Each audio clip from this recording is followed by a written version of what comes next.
एवढा नशिबाने की 6 करोड मराठ्यांची सेवा करायची मला संधी आलेली. मी खरं सांगतो की एवढा नशिबाने माझ्यासाठी पद आणि संपत्तीच तुम्ही देत का नशिबाने. मला कशाचीच गरज नाही, कोणाचा कशाचीच गरज नाही. यांनी सगळे डाव टाकलेत माझ्यावर. पैशावले पाठिले, मंत्री पाठिले, भारी भारी पाठिले, चष्मे घालणारे पाठिले, नंतर इना करणारे पाठिले, 5 रुपयाची बेल्ट घालून यायची ते जे नाही ते जामनेरचं डबडं यायचं बघायचे गिरीश महाजन. ते तर मला म्हणलं महिला लाड केले, मला म्हणतो त्याच्या लय लाड केले. तो काय केलं मग तो काय चहा पाहिजे मला एखादा काय लाड काय केलं, झोका दिला तो मला एखादा.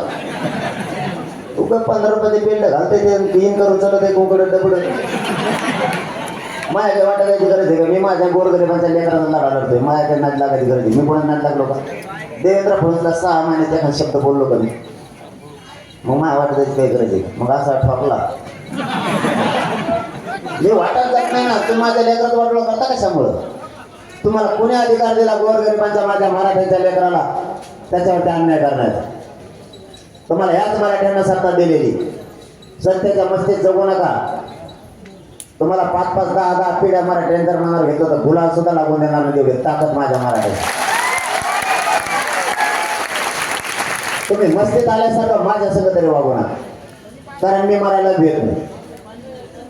मी पूर्ण आयुष्यात मराठा समाजासाठी दिलेले, त्यामुळे मी नाही भेट. मी तुम्हाला खरं सांगतो, या यशवाडीच्या देवस्थानाच्या धर्मपीठासमोर सांगतो, 8 महिने झाला आणखी उमऱ्याला सुद्धा शिवलो नाही. माझा कुटुंब बाजूला सारून या समाजाला माय बाप आणला आहे.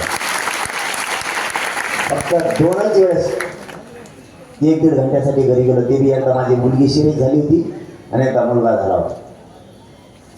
त्यावेळेस मी घरी गेलो ना, त्यावेळेस मी बघितलं माया भितरी सगळ्या चिठ्ठ्यात चिटकेलेलं होतं. इतक्या नोटीस आहेत मला की मग भिताड नुसतं नोटिसानेच भरलं होतं. मी लांब बघितलं, म्हणलं माझ्या घराला काही फशी देवा बाहेर इतक्या होत्या.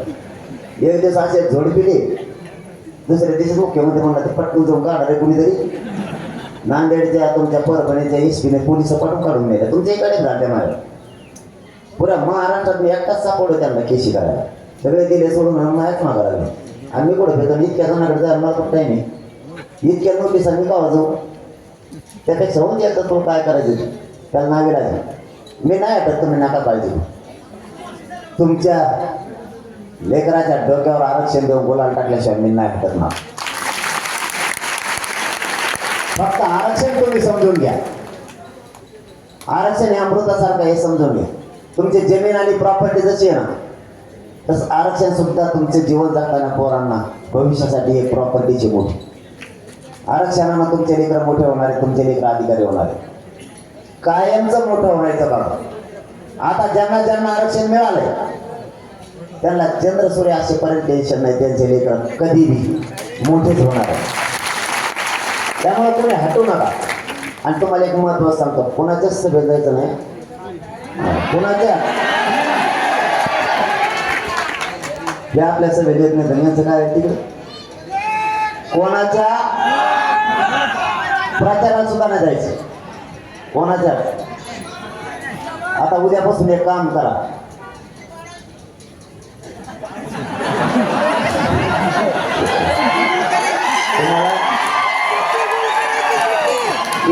यावेळेस तुम्हाला मी काय सांगितलेलं आहे, मी समाजाला माय बाप नाही. तुम्हाला जे करायचं ते करा, मी नाही मध्ये. पण तुम्हाला एक सांगतो, तुम्ही कोणाला पाळा कोणाला निवडून आणा, पण असं पाळा पुढच्या 2-4 पिढ्या तरी तो कवाच उभारणार आहे. कोणाला पण पाळा. जेव्हा सगळ्या स्वराज्याची अंमलबजावणी आणि मराठा आणि पूर्वी एकच असं नाही, कायद्याच्या बाजूला असेल त्यालाच करा, नाही तर काही गरज. नेता गावात आला की तुम्ही घरी जायचं. तुम्ही तेव्हा मंदिरात आला की तुम्ही घरी जायचं. आणि तेव्हा मंदिरात आला की तुम्ही घरी, आणि तेव्हा घरी आला की तुम्ही मंदिरात यायचं. फक्त यांच्या गाडीजवळ जाऊ नका. यांना माणसं नसले करमतच नाही. ऑटोमॅटिक अटॅक घेऊन यायला पाहिजे. काहीच करायची गरज नाही. पिपी चट वाढत होती तर माणसाने दिसते. यांना माणसाला सवय, यांच्या गाडी जवळ जायचं नाही. उद्यापासून 2-3 कामं पण. कोणाच्या प्रचाराला जायचं नाही, कोणाच्या सभेला जायचं. दुसरं काम, रोज उद्यापासून बैठका सुरू करायच्या. 8 जूनला 6 करोड मराठ्यांचा 900 करोड सोहळा होणार आहे. जगाच्या पाठीवर सगळ्यात मोठा सोहळा होणार, सगळ्यात मोठा असा सोहळा या पृथ्वी तलावर चंद्र सूर्य असेपर्यंत कोणीच घेऊ शकत